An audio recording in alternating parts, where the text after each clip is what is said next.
এই শীতের সময় ব্যাডমিন্টন খেলাটা আসলে খুবই একটা গুরুত্বপূর্ণ বিষয়। আমাদের প্রত্যেকেরই ছেলে মানুষের জীবনে একটা শখ থেকে যায় যে ব্যাডমিন্টন খেলা লাগবেই। এটা শীতের সময়কার একটা পপুলার খেলা।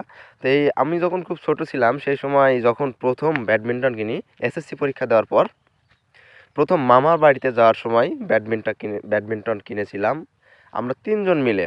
আমি আর আমার ২ সম্পর্কে মামা কিন্তু সমবয়সী বন্ধু টাইপের। ৩ জন র‍্যাকেট ব্যাট কিনেছিলাম এবং তার সাথে কর্ক দিয়েছিল প্লাস্টিকের কর্ক এবং যার নিচ অংশটা খুবই শক্ত এবং ওটাও প্লাস্টিকের ছিল। তো ওই সময় ওই কর্ক দিয়ে আমরা একদম মাঠের মধ্যে কোনো কোর্ট লাগেনি, কোনো নেট লাগে নাই। আমরা মাঠের মধ্যে গিয়ে ৩ জন খুব মনের আনন্দে আরশে খেলেছিলাম এবং সেটাই ছিল আমাদের প্রথম ব্যাডমিন্টন খেলা।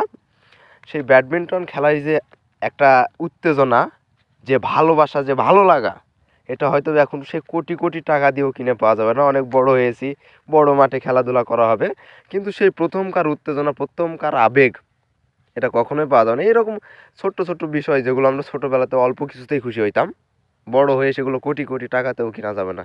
ঠিক বড় হওয়ার সাথে সাথে জীবনের চাহিদা বেড়ে গেছে, ব্যস্ততা বেড়ে গেছে, তার পাশাপাশি আমরা পরিবর্তন হয়েছি অনেক।